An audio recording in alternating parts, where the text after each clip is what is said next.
And we welcome back to Politics Now Congresswoman Dina Titus of the 1st District. Thanks for being here. Oh, it's my pleasure. You recently have called for the impeachment of President Trump. Initially, you were not in favor of it, but you now are in favor of doing that. What changed your mind? Well, I wanted to be very deliberative about it, take my time and look at as much evidence as possible. And so I didn't rush into it. But now I think it's time. After the Mueller report came out, and it was just so obvious that the president had lied to protect his own self-interest, that I think it's time to do it. I'm conducting my own investigation as the chairman of the subcommittee in the infrastructure that looks at public buildings. And so, of course, the old post office is a public building that's now the Trump Hotel, so it's the whole emoluments issue. And I wanted that to play out some so I wouldn't make myself moot. But what happened was they just stonewalled us too. They wouldn't send us any information, ignoring subpoenas if we issue them, so it's time. Yeah. And so it was the findings of the Mueller report that really changed your mind about whether or not to come out and support an impeachment. Well, I think that was just the breaking point. You know, it had been building. When that happened, it's like, what excuse do you have? Now, we are doing these investigations, and that's important. But as you well know, because you're a scholar of this, the power to investigate is not written out in the Constitution. It's a derived power. It's been established through law and regulation and Supreme Court decisions over the years, but at different times in history, the court has looked at it broadly and sometimes narrowly. But the power to impeach is absolutely in the Constitution, and I think that gives us more heft as we go after information. Yeah, it's interesting. The Mueller report found that there was no collusion between the Trump campaign and Russia. But it also found that notwithstanding that, the president in numerous instances acted to obstruct the investigation, even though presumably he knew that he had done nothing wrong. But he still committed these obstructive acts, which leads me to wonder if it was just a matter of ego. He did not want to admit that, in fact, anybody had helped him win the race. And so this whole thing could come down to the fact that no crime was committed, but he did commit obstructive acts as a result of not wanting anybody to think that he hadn't won that race in his own regard. Well, he is not a good winner. He is a sore winner as opposed to a sore loser. So you're right about that. He keeps going back to, I won it on my own, I got more votes than anybody, I'm more popular, had more people at the inauguration. But I think there's evidence that he did obstruct justice, and I think that is a crime, and certainly under the definition of impeachment. And you know, that's different from a legal process. It's a political process. Yeah. And Mueller said right in the hearing when he was asked if was it possible that President Trump hadn't told the truth in his written answers to some of those questions, and he said generally, yes, that's the case. Yeah, and that was in the answers to the questions about the collusion, right, that he was untruthful there. So you mentioned it's a political process, and it is. The House now is a majority of Democrats. They are by no means united on the question of impeachment. So my first question is, do you think it would pass the House? And then even if it does, it surely is not going to, when it gets to the Senate trial, the president surely will not be convicted and removed from office. Well, I agree. You have to get 2/3 of the Senate, and certainly that will be very difficult unless something really comes out. Right now, more than a majority of the Democrats have come out in favor specifically of it. Nadler, who chairs the Judiciary Committee, is having it both ways. He's dancing around it. Well, we're doing impeachment investigations, but it's not called impeachment. I don't think that works. You either are or you aren't. So the numbers have been building, especially since the Mueller hearing occurred. Whether we'll get enough, I don't know, but I believe that my people in my district certainly have increased in the number of calls and the intensity of the calls that it's time for this president to go. And I think you just have to move forward with it. I think it does us more good than harm politically. Yeah, you mentioned during your interview with Casey Hunt on MSNBC that you had received a lot of calls. What role did the constituent calls play in your decision to come out for impeachment? Well, I'm always attuned to what constituents want and what they're concerned about, so I'm home every weekend practically. But they were just saying they'd had enough. It was time to go. One of the things that was pretty common was, how much evidence do you need? What has this guy got to do? And so I kind of agree with that. Shoot someone on Fifth Avenue, I guess, is the, yeah. In terms of, looking at it, there are going to be people who look at it from a cynical view, and they will say, well, naturally, Dina Titus would come out for impeachment. She's in a very safe district. She could virtually do nothing wrong to upset her constituents, and this will play very well with her base. But I look over in the 3rd district, which is a much closer district, and Congresswoman Susie Lee has not come out for impeachment. Is very circumspect on that question. Congressman Stephen Horsford has got a little more breathing room, but still not a lot. Also not in favor of doing that. Is that, are people wrong to look at it in that way? Well, I think some people make this based on what they think will play best in the election of 2020. Certainly, even Pelosi said, do what you have to do in your own district, but don't criticize others who take a different tack. So I haven't said anything about Susie or Stephen not getting on board, but this isn't just a political decision. I spent 35 years teaching American government, and even my students, even the bad students in the 101 class, know that the Founding Fathers didn't intend for the president to be all powerful. Yeah. That is true. And is this, a lot of people say, well, the president has to be held accountable. There's been resolutions condemning him for various things, as holding him accountable. There's no real consequence of that. Impeachment might have a real consequence if a majority of the Senate, the 2/3 of the Senate, were to agree with it. Is this an attempt by Democrats to say, okay, we have gone far enough. This is too far. We can't have a president who does this. Well, I think that's exactly right. And talk about hold accountable. With these investigations, he's just poo-pooed a lot of them. He's instructed his staff not to show up for subpoenas. They won't give us information. They hide behind executive privilege so they won't testify. I think if you actually have an impeachment investigation, you'll be able to get beyond some of that and really hold them accountable. And now you mentioned, as the chairwoman of the subcommittee that oversees public lands, public buildings, you've got an investigation where executive privilege really can't apply, because this is the president's private business from which he has not disassociated himself. And he is receiving at some level some income from the people who stay at this hotel. Is that too attenuated, you think, of an issue that foreign people stay there, that money goes to the Trump organization, some of that money goes to Donald Trump? Is that too attenuated, do you think, to make a case? I don't think so. I think that's about the most specific legal thing we've got going. Some of these other investigations are more vague, like who knows what collusion is, but people know what taking a bribe is. And the Constitution says very specifically the president can't take emoluments. Now, if you don't know what emoluments are, you know that it's money from a foreign government. That only makes sense. You wouldn't want the head of our government taking money from foreign governments for their own private interests, because then they're susceptible to all kinds of pressure that may be against our national security. Yeah. Now the president and the Trump organization went through the proper process to set up the hotel, to do the lease with the in Washington, the old post office building. There's nothing untoward about that part of it. It's just now the issue of that money flowing back to that organization that's of a concern to you. Well, there was an audit done. The GSA did it, and they have issued a report and said, well, they never kind of had a situation like this before where the president didn't divest of interest once they took office. So they just kind of figured it would work its way out, and it didn't. He didn't divest. His family still owns all of that, and they won't give us the books to see who stayed there and how much they paid. I think NBC News said that, MSNBC said that the evidence of like 22 different foreign countries had stayed there. And you look and see who they are: Saudi Arabia, certainly the president's had cozy relations.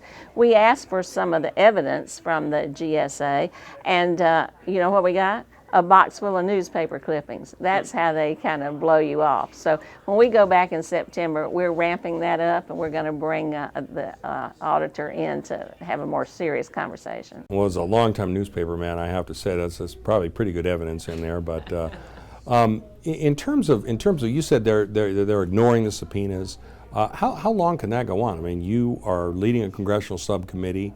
You go through the process to get a subpoena issued. They ignore the subpoena. I imagine you refer that to the U.S. Attorney for the District of Columbia to process. Does it just go into a black hole and you never hear again? Unfortunately, that may be the case because they control the courts so much.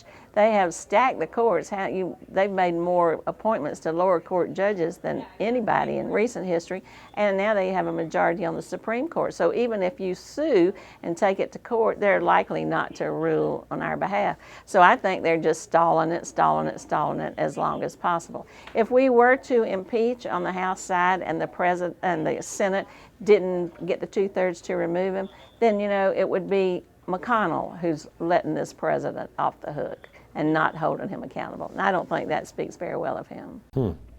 Let's shift topics here. Talk a little bit about gun control. We've seen mass shootings occur in Dayton, Ohio, and El Paso, Texas.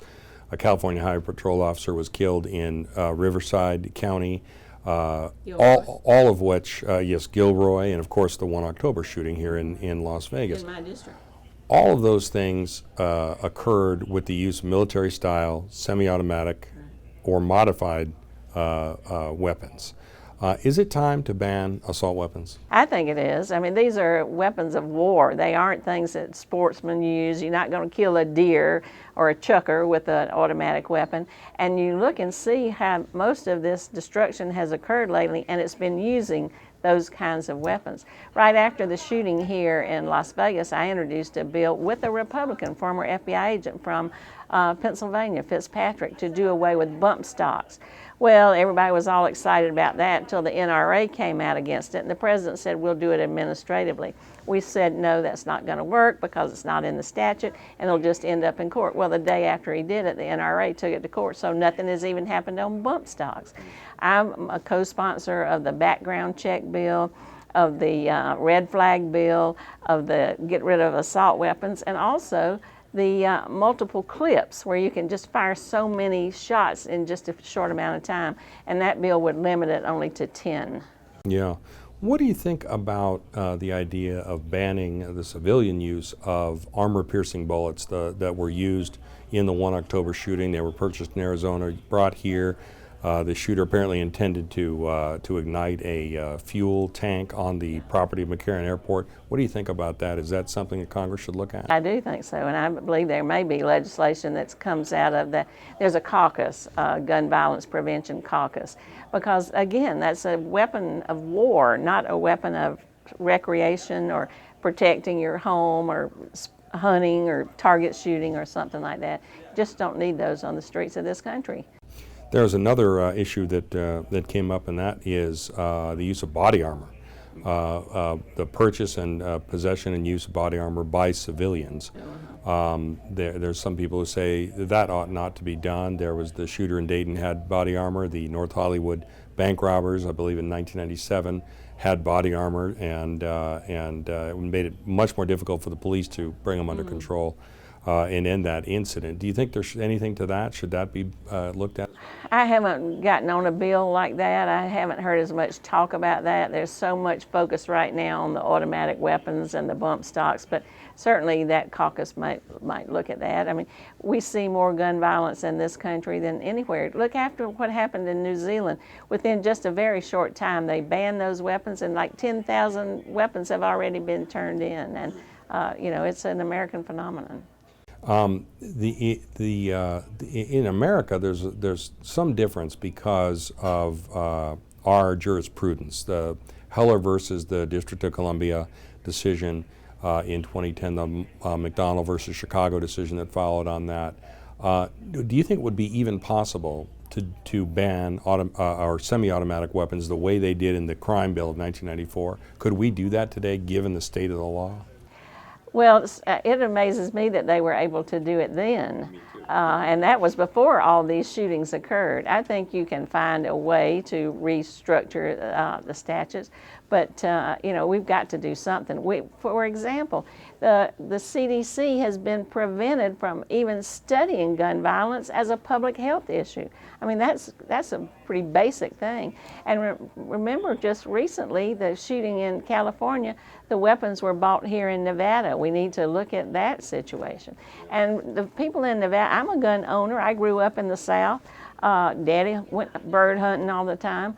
But responsible gun owners, even members of the NRA, know that something needs to be done.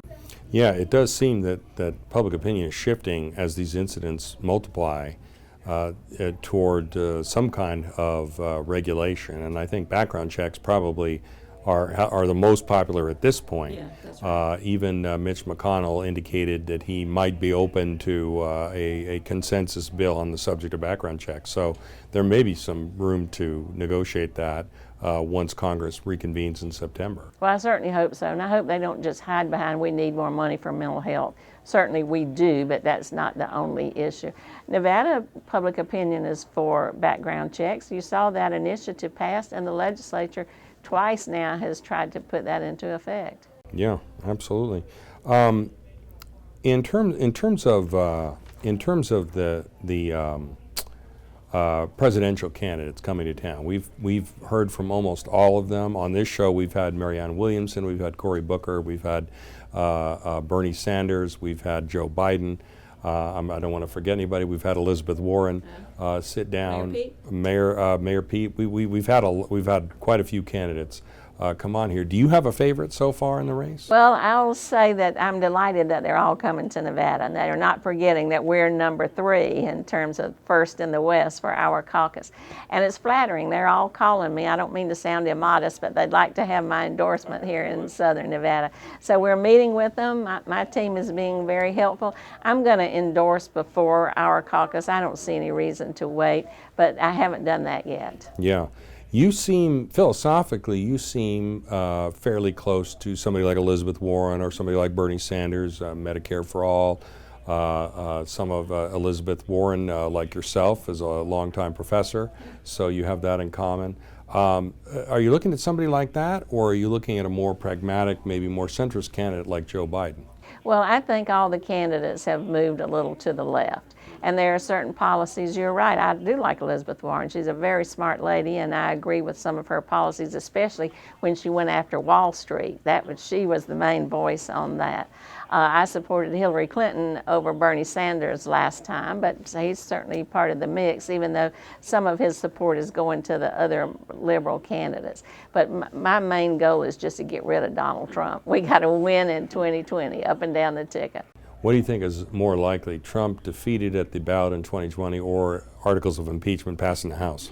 Probably defeated in 2020, but by passing the articles of impeachment, I think that weakens him in the election because it enables us to get more information out, to keep it an important issue. And what we're passing legislation at the same time. I mean, the House has done background checks, immigration reform, minimum wage, but to keep that churning, I think that keeps him, if he can be off balance. I think he's unbalanced, frankly, but I think it's good for us in the election, not bad. Interesting, because a lot of analysts have said that that would be playing into Trump's hands, that he would be able to rally his base by saying, well, this is the deep state attempting its coup again. They've been trying to get rid of me since day one.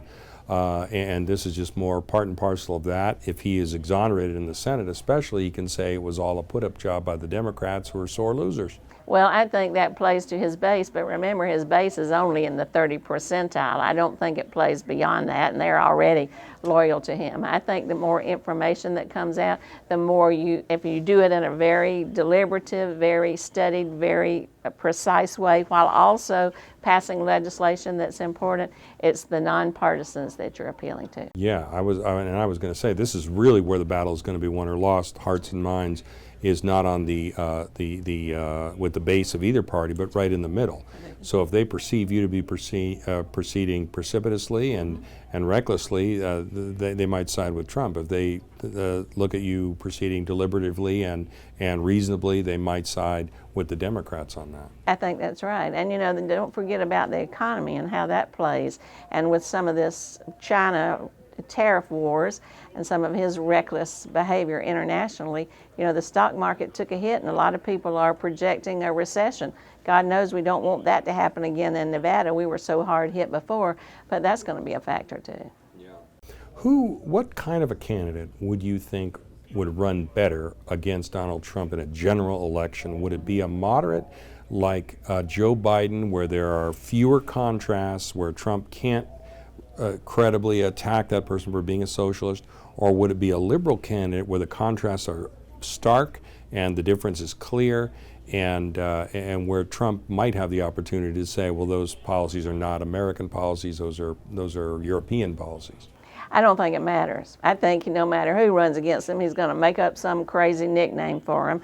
He's going to tell lies about him because that's what he does. And he's going to call us all socialists, no matter whether you're a moderate or more liberal. That's just the way he operates. So regardless of who the opponent is, I think it's just got to be somebody who's fearless, who doesn't back down from him, who takes it right back to him, and who plays him for the fool, because that's the way he acts.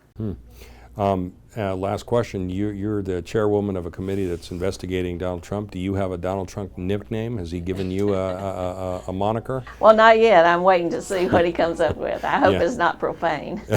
Exactly. You want to be able to put it on a campaign sign or something like that. All right. Well, Congresswoman Dina Titus, thanks so much for being here. We really appreciate it. And, of course, you're welcome back anytime. My pleasure.